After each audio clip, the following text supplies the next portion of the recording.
Next topic from the first aid USMLE book is about the neurocutaneous disorders. अगर मैं आपसे एक बात पूछूं तो क्या आप इसका आंसर देंगे? वो ये कि अगर मैं आपको कहूँ एक पेशेंट है और आप उसकी स्किन को देख के बता दें कि उसको कौन सी ब्रेन की प्रॉब्लम है, तो आप बता सकते हैं? तो यही हम देखेंगे न्यूरोक्यूटेनियस डिसऑर्डर्स के पेशेंट्स हैं, उनकी स्किन की मैनिफेस्टेशंस आई हुई हैं और उनको ब्रेन की क्या डिजीज़ है। तो इसमें हम 5 फैमिलीज़ के बारे में डिस्कस करेंगे। इसको आप अगर फर्स्ट एड असेंबली बुक से वैसे देखें ना, तो आपको बहुत वो लड़ाई लगेगा कि आप उसको एक दफ़ा पढ़ेंगे, इतना क्रैमिंग करना पड़ेगी आपको सारा कुछ। तो हम इसको इतनी कंसेप्चुअली और इतने मज़े के तरीके से पढ़ने वाले हैं ना कि आपने कहना है कि इस तरह का कभी किसी ने पढ़ाया ही नहीं है। और किस तरह पढ़ने का तरीका है बेसिकली वो हम देखेंगे, जिससे हमें ये याद भी रहे। ठीक है, आपने ना इसको इस तरह से याद रखना है कि जैसे एक 5 फैमिलीज़ हैं, ठीक है, एक रेड पेंट फैमिली है, एक गार्डनर फैमिली है, एक कॉफ़ी शॉप वाली फैमिली है, एक हियरिंग फैमिली है और एक ब्लड वेसल वाली फैमिली है। ये 5 फैमिलीज़ हैं। At the end of the lecture इंशाल्लाह ये आपको फैमिलीज़ ही याद रहेंगी। इन्हीं से आप सब कुछ याद रखेंगे कि एक्चुअली हमने उस फैमिली में क्या डिस्कस किया था उस फैमिली में। तो ये आपको बहुत ही आसान वाला लगने वाला है। सबसे पहले आता है हमारी रेड फैमिली, जिसमें हम एक डिजीज़ डिस्कस करेंगे, that is Sturge Weber. Okay, तो what is basically introduction of कि can you diagnose our brain disease just by looking at the skin? आप कहेंगे यस। इन डिजीज़ेस को हम कहते हैं न्यूरोक्यूटेनियस डिसऑर्डर्स या फेकोमाटोसिस। ये वो डिजीज़ हैं जो हमारे skin, brain, eyes, nervous system को अफेक्ट कर रही होती हैं, क्योंकि ये सारी चीज़ें जो है ना हमारे एम्ब्रियोनिक लाइफ में जब हम अपनी मदर के वॉर्म में होते हैं, तो ये हमारी सारी चीज़ें ना इकट्ठे ही डेवलप हो रही होती हैं, skin, eyes, brain and nervous system. तो इनको आपने ना फैमिलीज़ की तरह याद रखना है। फर्स्ट आती है हमारी Sturge Weber syndrome, red paint family. ठीक है, एक जो है ना पेंटर है रेड पेंट फैमिली में ना, एक पेंटर है जिसने क्या किया कि उसने ना गलती से क्या किया, सिर्फ एक साइड पेंट की है और दूसरी साइड पेंट ही नहीं की।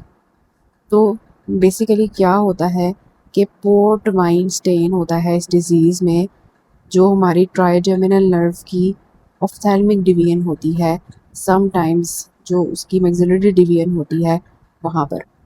तो एक रेड पेंट फैमिली है, इन्होंने क्या किया है, इन्होंने गलती से आधी जगह पेंट की है और बाकी आधी जगह पेंट ही नहीं की।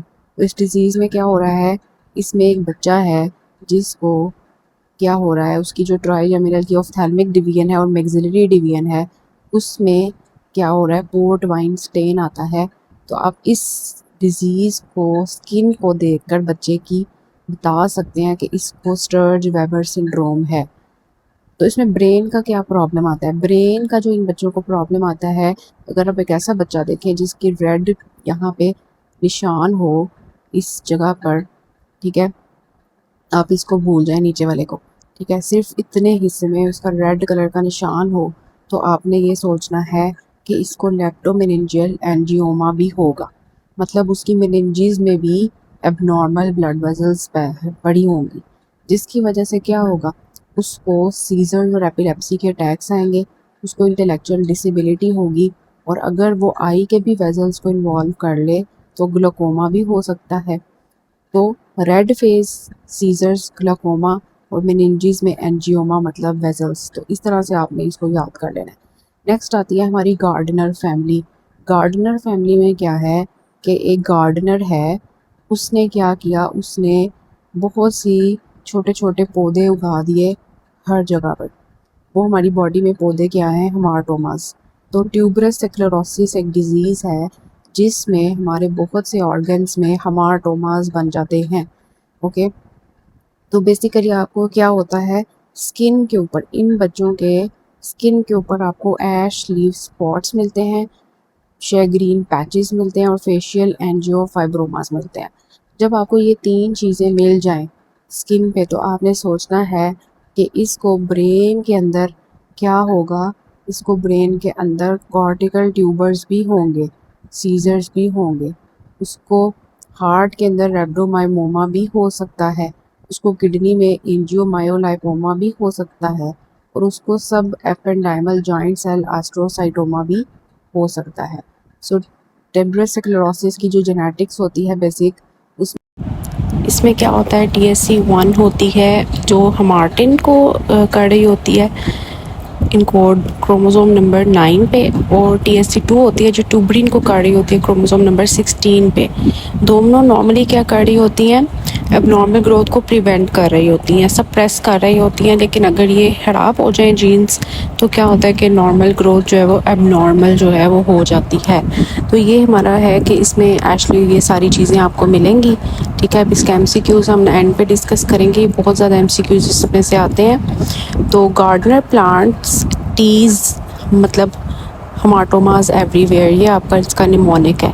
ठीक है, तो अब हम जो है वो देखते हैं कि स्किन पे जो है ना इसकी शैग्रीन पैचेस जो MCQs में आते होते हैं। फिर हार्ट में पूछते हैं रेब्डोमायोमा जो है वो किस में होता है, तो आपने बताना है ट्यूबरस स्क्लेरोसिस। अब आता है हमारे पास न्यूरोफाइब्रोमाटोसिस टाइप 1, ये कॉफ़ी शॉप फैमिली है। ठीक है, तो कॉफ़ी शॉप फैमिली हम इस तरह से कहते हैं, ये भी MCQs में आता है कि इसमें ना हर चीज़ कॉफ़ी कलर की हो जाती है। उनको कहते हैं कैफेओलेट स्पॉट्स।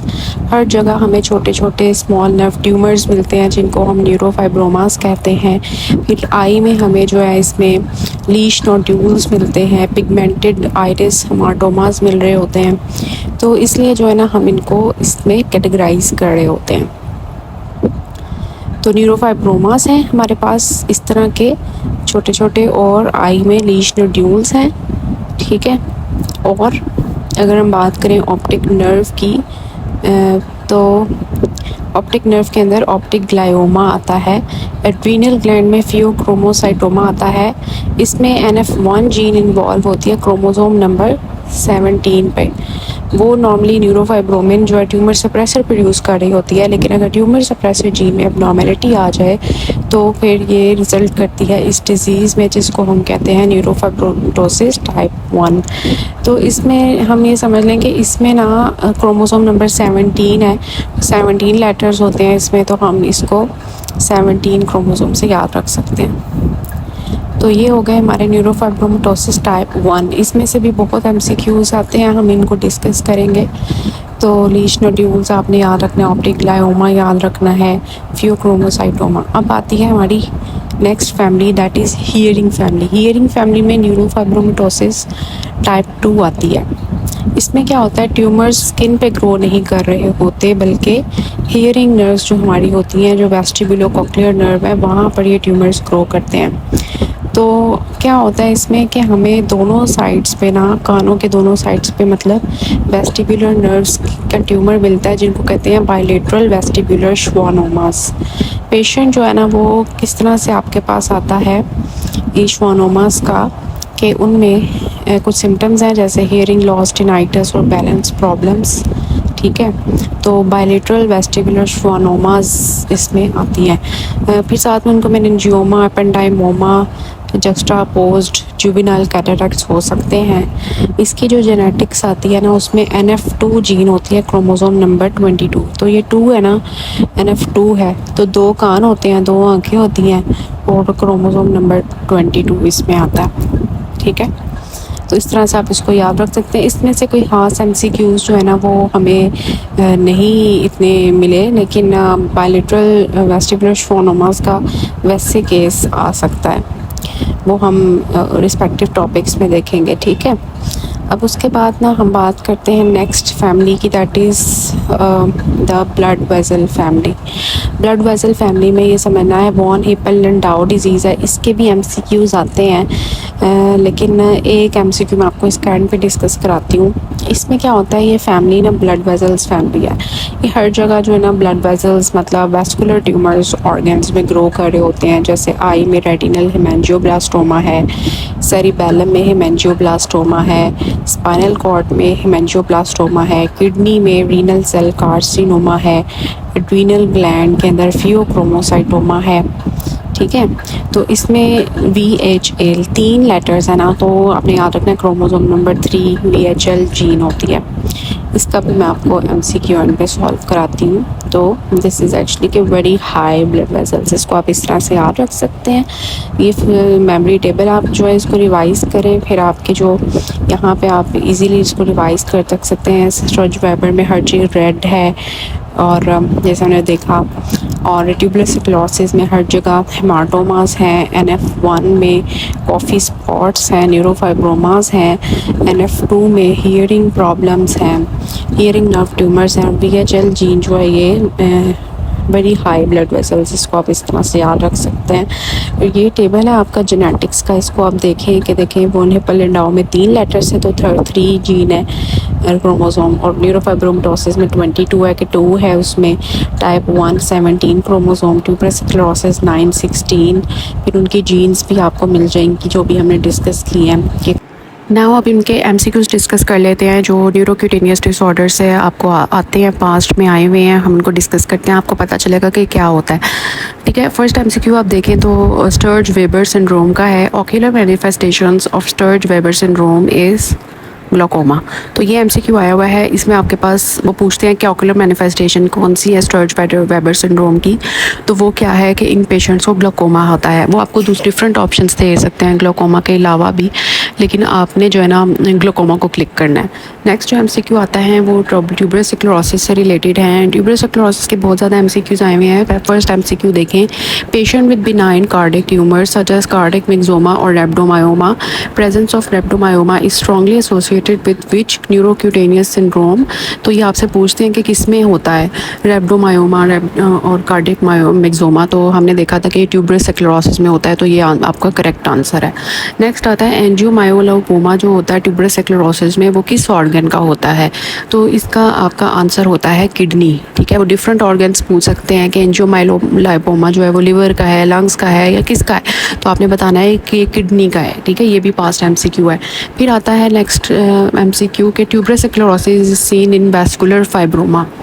ठीक है, तो ये पूछते हैं आपको कि डिफरेंट ऑप्शंस देते हैं, तो उसमें उन्होंने एक ऑप्शन दिया हुआ था वैस्कुलर फाइब्रोमा का, तो ये आपका आंसर होता है। नेक्स्ट MCQ इसके 10 ईयर्स ओल्ड चाइल्ड है और उसको वो आउटडोर डिपार्टमेंट में आया है, उसको कंप्लेंट है multiple episodes of unconsciousness, seizures की, और शैग्रीन पैचेस हैं उसके। ठीक है, तो ये जो शैग्रीन पैचेस है ना, ये जो शैग्रीन पैचेस है ना, ये बेसिकली इसका जो है ना की हाईलाइटिंग चीज़ है। ठीक है, शैग्रीन पैचेस हैं, इसको मैं अंडरलाइन करती हूँ, शैग्रीन पैचेस हैं, और उसको फेशियल एंजियोफाइब्रोमास है, इंटेलेक्चुअल डिसेबिलिटी है। ठीक है, और तो ये चीज़ें जो है, इसके अलावा उसको रेब्डोमायोमा है और रीनल एंजियोमायोलाइपोमा है। तो ये भी ऑलरेडी हम डिस्कस कर चुके हैं कि ये चीज़ें जो है सारी ट्यूबुलर स्क्लेरोसिस में होती हैं। हमने देखा था कि कैफे डिलियोट्स जो है इसमें जो है ना वो होते हैं रेब्डोमायोमा और रीनल एंजियोमायोलाइपोमा। ठीक है, और शैग्रीन पैचेस होते हैं स्किन पे। तो ब्राउन लीजन्स हैं, पैचेस हैं ऑल ओवर द बॉडी, तो उसके ब्रदर को भी सेम कंडीशन है, तो this is your tubular sclerosis, इसका आंसर होगा। ठीक है, next MCQ is related to neurofibromatosis type 1 disease. इसमें फर्स्ट MCQ देखें, 10 years old child presents to clinic with cutaneous neurofibromas. ठीक है, उन्होंने खुद ही बता दिया कि उसको न्यूरोफाइब्रोमा और उसके पास उन्होंने न्यूरोफाइब्रोमास हैं। ठीक है, और उसको जो है ना कैफे और लेट स्पॉट्स भी हैं, और 2 उसको न्यूरोफाइब्रोमा है और एक्सिलरी फ्रैकल्स हैं। उसकी मदर को भी जो है ना उन्होंने बताया था कि इसके नेफ्यू को भी ये सिमिलर लीजन्स हैं। तो मोड ऑफ इनहेरिटेंस क्या है, तो हमें पता चल गया कि न्यूरोफाइब्रोमाटोसिस टाइप 1 डिजीज़ है, क्योंकि उसमें न्यूरोफाइब्रोमास होते हैं, कैफोलेट स्पॉट्स होते हैं, कॉफ़ी फैमिली हमने डिस्कस की थी, तो ये ऑटोसोमल डोमिनेंट है। इसी तरह ट्यूबुलर स्क्लेरोसिस का भी MCQ आता है, वो भी आपने याद रखना है, ऑटोसोमल डोमिनेंट है। Next is a 12 years old child presents with multiple skin, cafe-olate spots and lesions. Child seeking clinical features are suggestive of genetic condition, which is the most probable diagnosis. तो देखिए वही है कि अगर skin पे cafe-olate spots हैं और skin lesions हैं तो वो न्यूरोफाइब्रोमास होंगी, और ये जेनेटिक कंडीशन है, तो ये न्यूरोफाइब्रोमाटोसिस टाइप 1 डिजीज़ है। Young patient presented in OPD with complaint of multiple swellings of the body. On examination, brown stains are noted on the skin. Patient tells that his father and brother are also suffering from the same skin lesions. तो देखिए ये multiple swellings हैं, अब कोई भी swelling हो सकती है ना, तो लेकिन ये ब्राउन कलर की जो स्टेन्स है ना, ये आपको बता रहे हैं कॉफ़ी फैमिली है, ये कैफियोलेट स्पॉट्स हैं। तो देखिए ये निमोनिक्स आपको कैसे जो है ना अल्टीमेटली डायग्नोसिस आपका क्या होगा, न्यूरोफाइब्रोमाटोसिस टाइप 1। ठीक है, लास्ट MCQ देखें, 58 years old male presents with haematuria and left sided abdominal mass, मतलब उसको किडनी ट्यूमर लग रहा है। Tumour biopsy shows clear cells with glycogen and lipid underlying genetic mutation. ठीक है, तो ये वाली जो म्यूटेशन है ना, ये VHL जीन है। आपको डिफरेंट उन्होंने ऑप्शन दिए होते हैं, लेकिन VHL जीन इसका जो है ना आंसर होता है वॉन हिप्पल-लैडॉल सिंड्रोम।